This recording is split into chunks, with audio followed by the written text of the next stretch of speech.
The bus moved like a tired beast, groaning with every shift of its gears. Arthur sat by a grimy window, his reflection a pale ghost against the passing landscape of withered fields and gray sky. His hands, folded neatly in his lap, were old but not weak. The skin was thin, mapped with veins and age spots, but the knuckles were solid, the fingers long and steady. He was a man folded into himself, a book whose cover had been worn smooth by time, giving no hint of the stories written inside. He did not look like he belonged here, surrounded by the loud despair of men in chains. They were a collection of jagged edges and simmering rage, their faces masks of defiance or defeat. Arthur was a placid lake in the middle of their storm. His posture was straight, his breathing even and slow, a quiet discipline that seemed alien in this cage of rattling metal and shouted curses. He observed. He always observed. The prison rose from the flat earth like a monument to misery. It was a city of concrete and steel, ringed by fences topped with coils of razor wire that glinted like cruel smiles in the weak afternoon sun. The sound hit first. A low, constant hum of machinery, ventilation, and the distant, indistinct roar of 1,000 caged men. It was a soundscape of controlled hopelessness.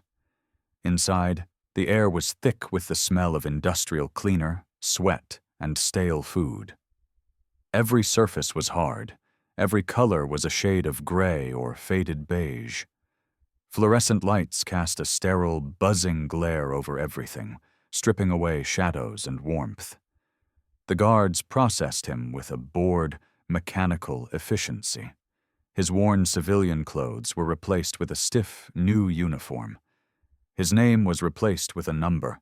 He was led through a series of clanging gates, each one shutting behind him with the finality of a tomb door.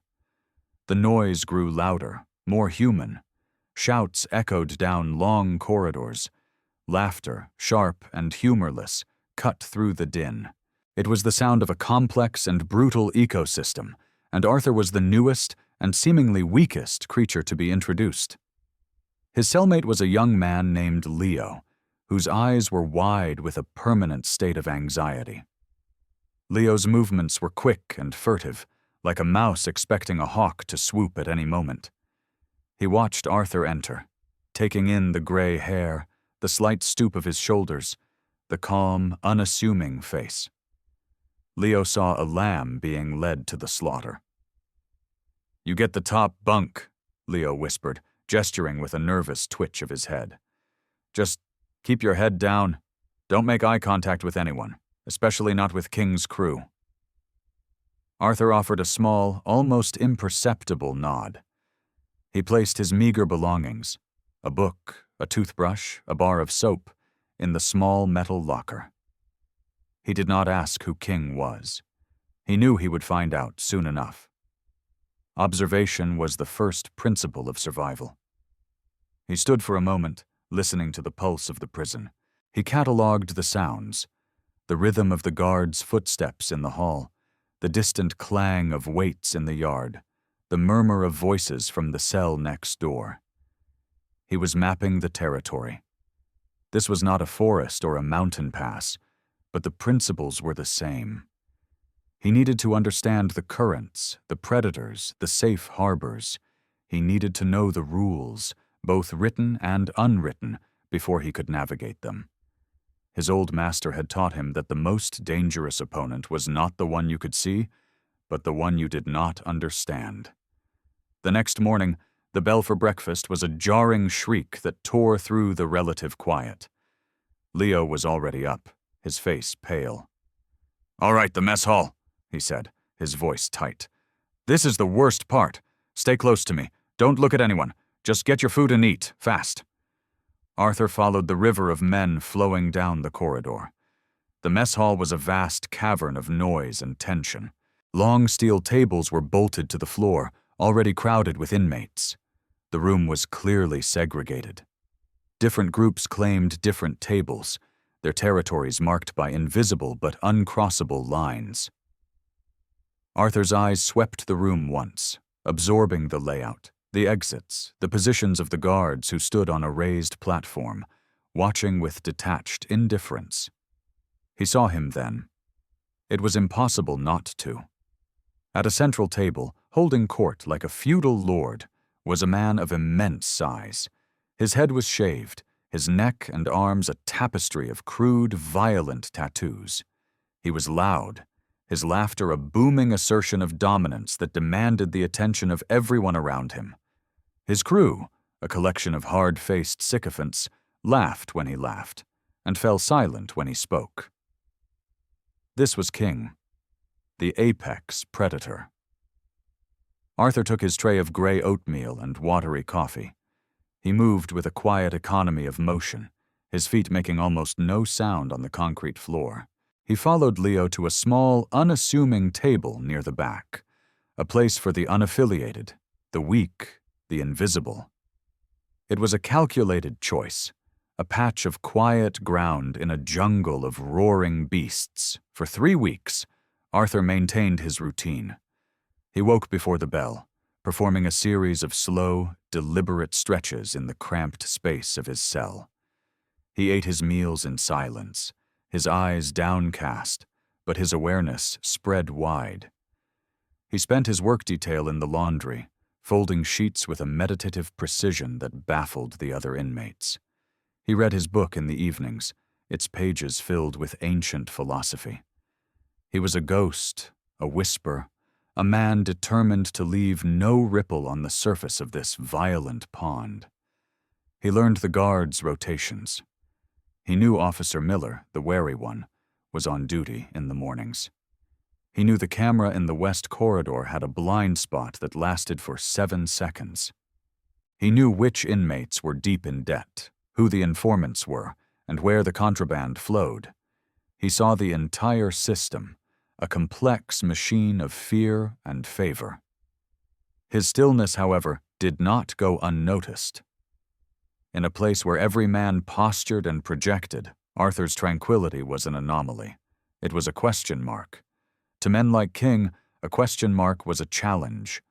Weakness had to be confirmed, tested, and then broken for the entertainment of the pack. King had built his reign on the public destruction of the weak. The day came, as Arthur knew it would. He was walking back from the counter with his tray, the same gray oatmeal, the same weak coffee. He took his usual path, a careful line that avoided the main territories. But today, the path was blocked. King stood there, a smirk on his face, his 2 largest lieutenants flanking him like stone gargoyles. The low hum of the mess hall began to quiet. Conversations faltered. The clatter of spoons and trays subsided. Everyone was watching. This was theater, and the curtain had just gone up. Arthur stopped a few feet away. He did not look up at King's face. He simply stood, his tray held steady in his hands. He waited. "Well, well," King's voice boomed, thick with manufactured menace. "Look what we have here, the old ghost. You know, Grandpa, it's rude not to say hello." Arthur remained silent. His breathing did not change. His heart rate remained a slow, steady drumbeat. He was a stone in the middle of a stream, and King's words were just water flowing past. King's smirk tightened. The lack of a reaction was not what he expected. He expected fear. He expected a stammered apology, a trembling deference. This placid silence was a form of defiance he couldn't comprehend. It was disrespect. "What's the matter, old man? Cat got your tongue?" one of the lieutenants snarled, stepping forward. "When somebody speaks to you in here, you answer." Arthur's eyes flickered for a fraction of a second, not to the man's face, but to his feet. He saw the way the man's weight was distributed, the slight tension in his right shoulder. He was an amateur, all bluster and poorly balanced aggression. King took a step closer, invading Arthur's personal space. He leaned down, his face inches from Arthur's. The smell of stale coffee and malice washed over him. "I'm talking to you," King growled, his voice a low rumble. With a sudden, deliberate movement, King reached out and tipped Arthur's tray. The bowl of oatmeal slid off, splattering across the front of Arthur's clean uniform. The plastic cup of coffee followed, its lukewarm contents soaking into the fabric of his shirt. A few drops splashed onto King's boots. The mess hall was now utterly silent. The sound of the oatmeal hitting the floor echoed like a gunshot. This was the point of no return. This was the public test. Every inmate knew the script. The old man would either grovel and clean the mess, cementing his status at the very bottom of the food chain, or he would retaliate and be beaten into a bloody pulp. There were no other options. King straightened up, a triumphant grin spreading across his face. He looked around the room, soaking in the attention, the fear in the eyes of the other inmates. He was the king, and this was his court. He had made his point. "Looks like you had a little accident, Grandpa," King chuckled. He pointed a thick finger at his own boot. "You missed a spot." Arthur did not look at his ruined shirt. He did not look at the mess on the floor. He slowly raised his head, and for the first time, his eyes met King's. Arthur's eyes were not filled with fear or anger. They were calm, clear, and deep. It was like looking into the still, cold water of a well. "Clarity," Arthur said, his voice quiet but carrying through the silent room, "comes from stillness." King's grin vanished. The philosophical response was so unexpected, so out of place, that it short-circuited his brain for a moment. He processed it not as wisdom, but as mockery. This old fool was playing games with him, in front of everyone. "What did you say to me?" King's voice dropped, losing its performative boom and gaining a genuine edge of sharp, cold rage. The theater was over. This was real now. "I am just trying to eat my breakfast," Arthur stated simply, his gaze unwavering. The perceived insolence was too much for King to bear. His entire identity was built on the foundation of fear he inspired. This old man's refusal to be afraid was an attack on that very foundation. His face contorted into a mask of pure fury. The veins on his thick neck stood out. "You're done eating," King roared, and he threw a punch. It was a wild, telegraphed haymaker, a punch thrown with more rage than technique. It was designed to shatter a jaw and send a message. To Arthur, it was like watching a clumsy child throw a stone. Time seemed to dilate. The roaring in Arthur's ears was not fear, but focus. The cacophony of the mess hall faded into a distant hum. He saw everything with a preternatural clarity. He saw the overcommitment of King's shoulder, leaving his entire right side exposed. He saw the slight shift of his weight to his back foot, a fatal error in balance. He saw the anger in King's eyes, the emotion that clouded his judgment and fueled his sloppy attack. His master's voice echoed in his memory, a calm whisper from decades past. "The angry man is a blind man. He gives you the weapon with which to defeat him." Arthur did not retreat. He did not flinch. As the huge fist barreled toward his head, he moved. It was not a large movement. It was a subtle shift, a pivot on the ball of his left foot. His body seemed to flow, to melt away from the path of the punch. King's fist, aimed at a target that was no longer there, sailed past Arthur's ear, the force of it pulling the big man further off balance. In that same fluid motion, Arthur's right hand came up. It was not a fist. His fingers were extended, held together. He did not strike a bone or a major muscle. His target was a specific point on the side of King's neck, just below the earlobe. The carotid sinus, a small bundle of nerves that helped regulate blood pressure. It was a technique called the empty hand strike, a master's tool, designed not to break or to maim, but to control. to end a conflict before it truly began. Arthur's fingertips made contact. It was not a hard impact. It was a precise and sudden pressure, a quick, sharp tap. For King, the world vanished. The signal from the nerve cluster to his brain was instantaneously disrupted. His blood pressure plummeted. The flow of oxygen to his brain was momentarily choked off. His eyes, wide with rage a second ago, rolled back in his head. His massive body, which had been a vessel of violent forward momentum, went completely limp. He did not fly backward. He did not spin around. He simply collapsed. Like a marionette whose strings had been cut, his knees buckled and he fell straight down, landing in a heap on the concrete floor with a heavy, boneless thud. He was unconscious before he hit the ground. Arthur stood over him, his hand already back at his side. His posture had not changed.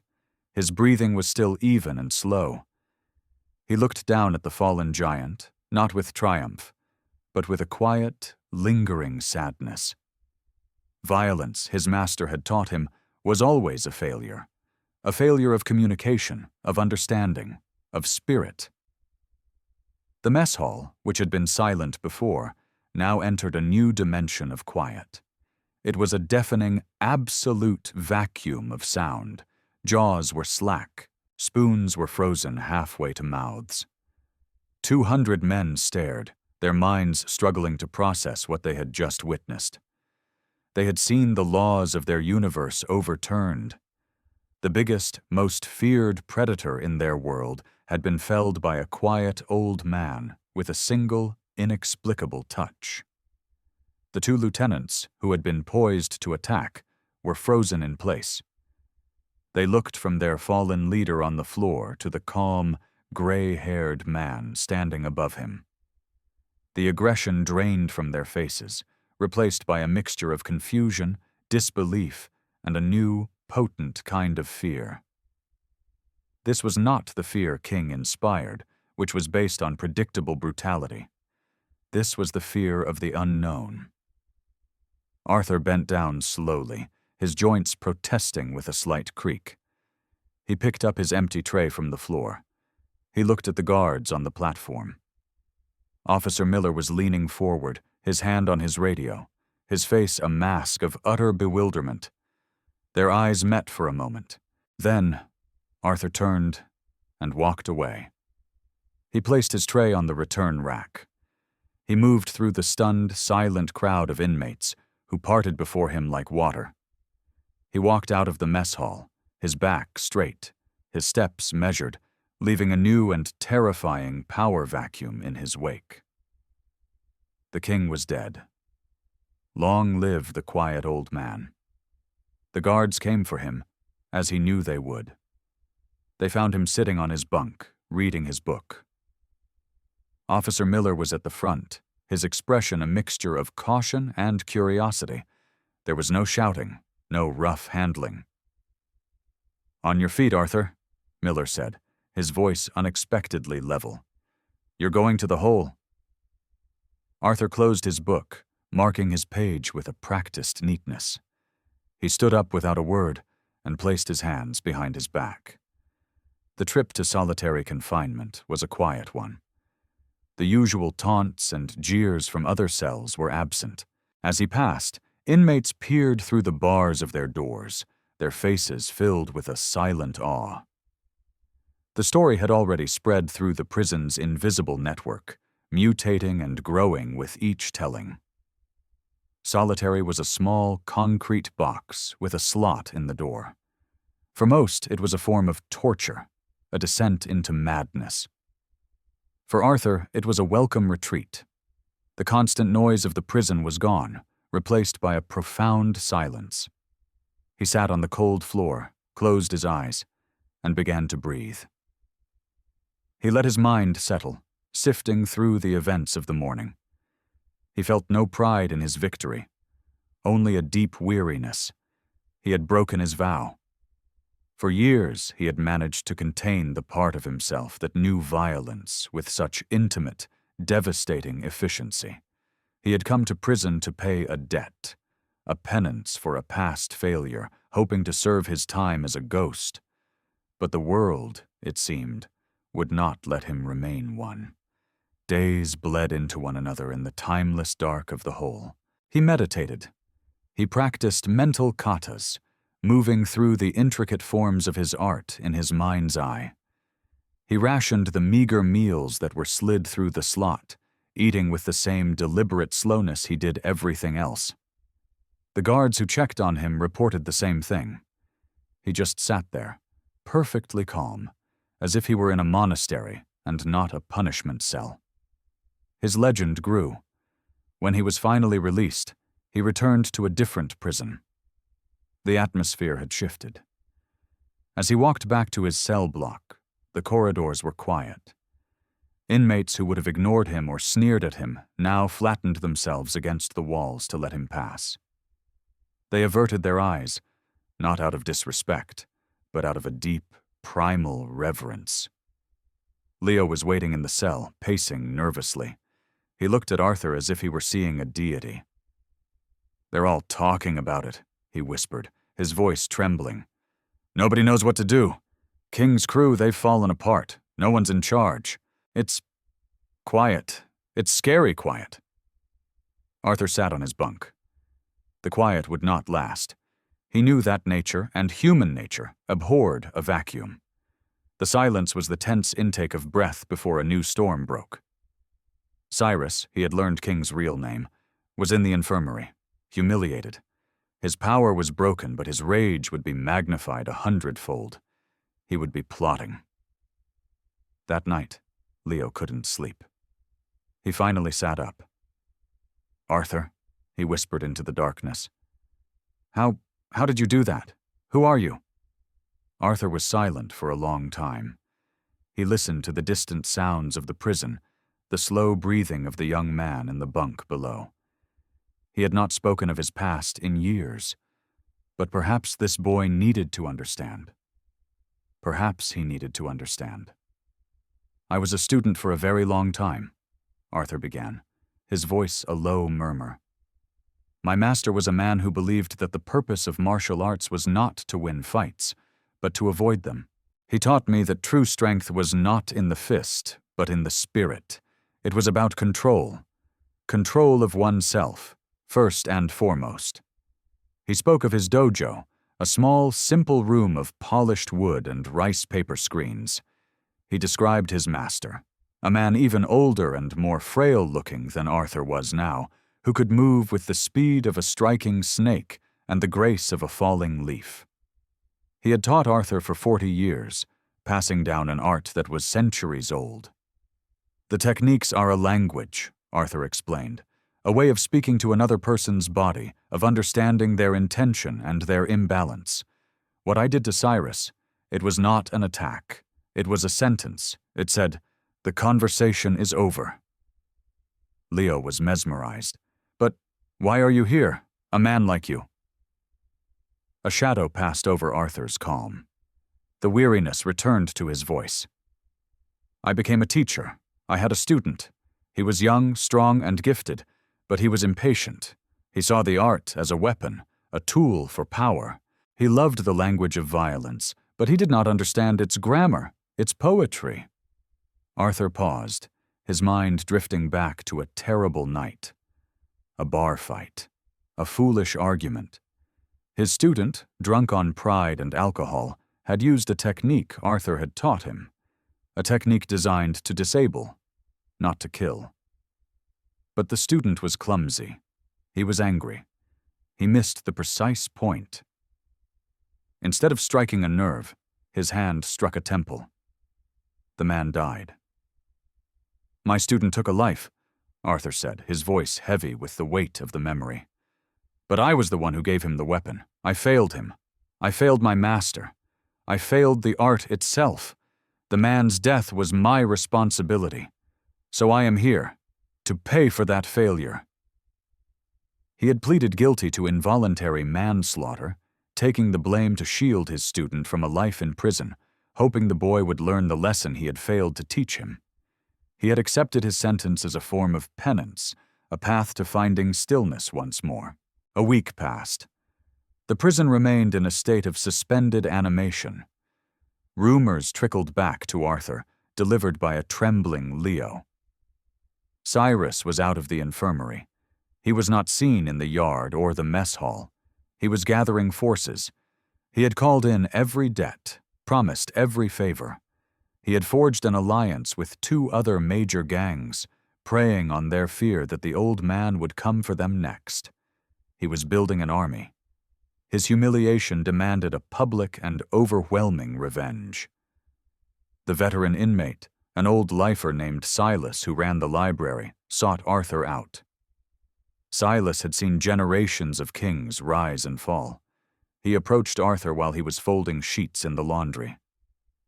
"He's coming for you," Silas said, his voice a low rasp. "He's got maybe 60, 70 men, all of his crew, the vipers, the scorpions. They're sharpening shivs made from toothbrushes and bed frames. They're going to wait for you in the yard tomorrow after lockdown." Arthur finished folding a sheet, his movements precise and unhurried. He placed it on the stack. "Thank you, Silas." Silas stared at him. "That's it? Thank you? They're going to tear you to pieces. There's nowhere to run." Arthur turned to him. "Running is not the way," he said calmly. "Violence should be the last option. But sometimes the world leaves you with no other." The next day, the air in the prison was electric. Every inmate knew what was coming. When the bells rang to signal the end of the lockdown and the opening of the yard, most prisoners stayed in their cells. They didn't want to be involved. They only wanted to watch. Leo was shaking so badly he could barely stand. "Don't go, Arthur. Don't go. They'll kill you." Arthur placed a hand on the young man's shoulder. It was a gesture of profound calm. "Fear is a cage you build for yourself, Leo. Remember to breathe." He walked out of the cell block and into the yard. The yard was a vast, open square of cracked asphalt, surrounded by high concrete walls. And it was full. On the far side, a sea of hostile faces waited for him. Cyrus stood at their center, his face a grotesque mask of hatred. He held a length of iron pipe in his hand. His army was a motley collection of thugs and killers, armed with makeshift weapons. They were a wave of violence waiting to crash. The few guards in the watchtowers saw the gathering, but they did nothing. They were hopelessly outnumbered. This was prison justice. The system would only step in afterward to count the bodies. Arthur walked slowly toward the center of the yard. He did not look at the army in front of him. He looked at the sky, at the walls, at the ground beneath his feet. He was assessing the battlefield. He noted the patches of loose gravel, the position of a metal drain cover, the way the afternoon sun cast long shadows. He stopped about 50 feet from the mob. He stood in the open, a solitary, frail figure against a backdrop of overwhelming force. The entire prison was watching from the windows of the cell blocks, a silent audience in a concrete amphitheater. "Old man!" Cyrus's voice screeched across the yard, raw with hate. "You took my respect. Today I take your life." With a roar, Cyrus pointed the pipe at Arthur, and his army surged forward. It was not a coordinated charge. It was a chaotic, roaring wave of bodies, a stampede of aggression. Arthur did not brace himself. He did not raise his fists. He lowered his center of gravity, sinking into a low, stable stance. He closed his eyes for a single second, and his breathing became deep and rhythmic. The roar of the charging mob faded. He was in the eye of his own personal hurricane. Stillness. Clarity. The first 2 men reached him, swinging wildly with sharpened pieces of plastic. Arthur moved like water flowing around stones. He swayed to the left, letting one man's lunge carry him past. As he passed, Arthur's hand shot out, not in a punch, but with his fingers formed into a crane's beak. He struck the man's wrist, hitting the nerve cluster there. The man's hand went numb, his weapon clattering to the ground as he yelped in pain and surprise. The second attacker came from the right. Arthur pivoted, using the first man's momentum to spin. He didn't block the second man's strike, he guided it. His hand met the man's forearm, redirecting the clumsy stab so it went harmlessly into the air. At the same time, Arthur's other hand pushed gently on the man's hip. Thrown off balance and pulled forward by his own redirected momentum, the man stumbled and crashed headlong into two other men running up behind him. A third man, larger than the others, tried to grab him from behind in a bear hug. Arthur didn't struggle. He dropped his weight suddenly, sinking down and driving his elbow backward into the man's solar plexus. The air exploded from the man's lungs in a choked gasp. He released his grip, staggering backward, clutching his chest. It was a ballet of violence. Arthur never stayed in one place for more than a second. He was a force of nature, a whirlwind of controlled, efficient motion at the center of a storm of chaos. He used no more force than was necessary. His targets were nerves, joints, and balance points. He was not trying to injure, he was trying to neutralize. He used their numbers against them. He would sidestep an attack, causing the attacker to collide with his own allies. He would use a joint lock to spin one man around, using his body as a temporary shield against two others. He moved through the mob like a ghost, his hands and feet a blur of precise, disabling strikes. A tap to a knee to make a leg buckle, a sharp rap to an elbow to make an arm go limp, a sweep of a foot against an ankle to send a man tumbling to the ground. They were a mob, a single, blunt instrument. He was a surgeon dismantling the machine piece by piece. His expression never changed. It remained one of intense, focused calm. There was no anger, no fear, no triumph. Only the task at hand. His movements were poetry written in violence, a deadly choreography he had practiced for a lifetime. Men fell around him, clutching numb limbs, gasping for breath, or simply bewildered at how they ended up on the ground. None of them were seriously hurt, but all of them were defeated. The initial roar of the mob had turned into a cacophony of grunts, shouts of pain, and cries of confusion. The wave had crashed against the rock, and it was breaking. In less than 2 minutes, the yard was littered with dozens of groaning, incapacitated men. The 70-man army had been reduced to a scattered collection of broken pride. The remaining few, seeing the impossible happen, lost their nerve. They hesitated, their aggression turning to shock, then to fear. They backed away, leaving a wide circle around the old man who stood, breathing calmly, in the middle of the carnage he had wrought. Now only one man was left. Cyrus. He stood 20 feet away, the iron pipe clutched in his white-knuckled hands. He stared at the scene, his eyes wide with disbelief and renewed rage. His army was gone, his plan was in ruins. He was alone, facing the architect of his humiliation. "You!" Cyrus hissed, his voice trembling with a mixture of fury and fear. He raised the pipe. "I'll kill you myself!" he charged, screaming a raw, incoherent battle cry. He swung the heavy pipe in a vicious, horizontal arc, aiming to take Arthur's head off. Arthur waited. He watched the swing, noting again the anger that drove it, the wasted energy, the predictable trajectory. At the last possible second, he dropped down, the pipe whistling through the air where his head had been. As he came back up, he moved inside Cyrus's guard. His left hand shot up and clamped down on Cyrus's wrist, trapping the hand that held the pipe.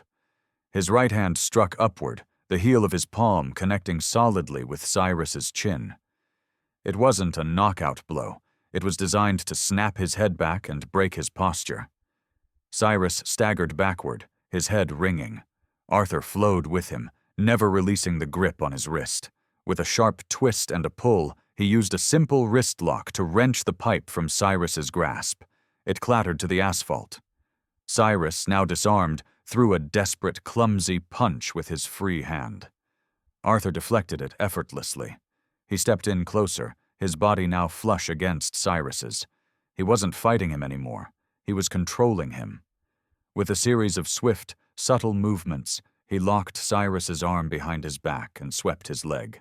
Cyrus crashed to his knees. The impact jarred his entire body. He was helpless, his arm twisted at an agonizing angle, the small, frail-looking old man in complete control of his massive frame. Humiliation, stark and absolute, washed over him. He had brought an army, and he had been defeated. Now he was on his knees, in front of the entire prison. Arthur leaned in close, his mouth near Cyrus's ear. His voice was not a triumphant shout, but a low, sad whisper. "It is over," he said.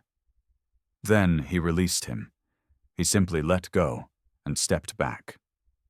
Cyrus remained on his knees for a long moment, his shoulders slumped, his head bowed. He was a king without a crown, a warrior without a weapon, a bully without an ounce of power left. He had been broken not by fists, but by grace, not by brutality, but by discipline. Finally, slowly, he slumped forward, placing his hands on the ground, a posture of total and utter surrender. The yard was silent again, the only sound the groaning of the defeated and the whisper of the wind. From the windows of the cell blocks, hundreds of inmates stared in silent, breathless awe. It was only then that the alarms began to blare. Guards in riot gear poured into the yard, expecting a bloodbath. They stopped dead in their tracks, utterly bewildered by the scene before them. One old man, standing calmly and untouched, surrounded by the wreckage of a 70-man army. Officer Miller was at the front, his mouth hanging slightly open. He looked at Arthur, then at the kneeling, defeated form of Cyrus, then back at Arthur. The respect in his eyes was now mingled with pure, unadulterated awe. Arthur became a legend, not a king, but something more. He held no territory, he commanded no crew, he demanded no tribute. He did not need to. His power was absolute because it was never sought. He now sat at the top of the prison hierarchy, a position he had never wanted, his authority enforced by the memory of that afternoon in the yard. He was left alone. He ate his meals in peace. No one blocked his path. Inmates would nod to him respectfully as he passed. The spot at his table in the mess hall was always left open for him. The ambient violence of the prison seemed to decrease, the tension eased by the presence of a new, calmer center of gravity.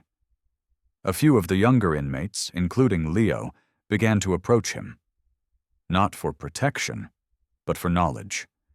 They would find him in the library or during his work detail. Can you teach us?" Leo asked one day, his voice full of a hope that Arthur hadn't heard in him before. "Not the fighting, the other thing, the calm." And so Arthur began to teach again.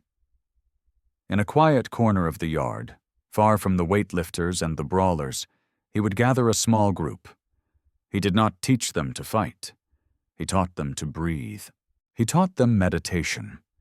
He taught them the slow, graceful movements of the introductory katas, explaining that they were not for combat, but for finding one's center. He taught them discipline, respect, and the philosophy of non-confrontation. He taught them that the greatest battle is the one fought within oneself. Officer Miller would sometimes watch from a distance, shaking his head in quiet disbelief. The old man who had single-handedly dismantled the prison's power structure was now holding what looked like a bizarre yoga class. But the block reports showed a drastic drop in fights and assaults. The quiet old man was a more effective warden than the actual warden. Arthur served the remainder of his sentence in this strange state of reluctant leadership. He was a mentor, a philosopher, a quiet legend who ruled through peace. The day of his release came without fanfare. He was given back his worn civilian clothes. He walked through the same series of clanging gates, but this time they were opening for him. As he stood at the final gate, about to step out into the free world, Officer Miller was there to see him off. "Good luck out there, Arthur," Miller said. It was the first time he had used his name since that first day in the mess hall. Arthur gave a small, respectful nod. "Peace is a choice, officer, not a circumstance." He stepped outside. The sun was bright. He took a deep breath of clean, free air. He was just a quiet old man again. A book with a worn cover. He started walking down the long road that led away from the prison, his back straight, his steps measured, leaving behind a place he had unintentionally and irrevocably changed. The story of the quiet old man would be told in that prison for decades, a cautionary tale passed down from one generation of inmates to the next. It served as a potent reminder that you can never judge a person by their appearance. It taught that true strength is not found in loud threats or bulging muscles or the loyalty of an army built on fear. True strength, the kind that can topple kings and change worlds, comes from a deeper place. It comes from inner peace, from unwavering discipline, and from the quiet, profound power of a spirit that has mastered itself. The greatest warriors, after all, are not those who seek out fights, but those who have the wisdom and the skill to choose not to.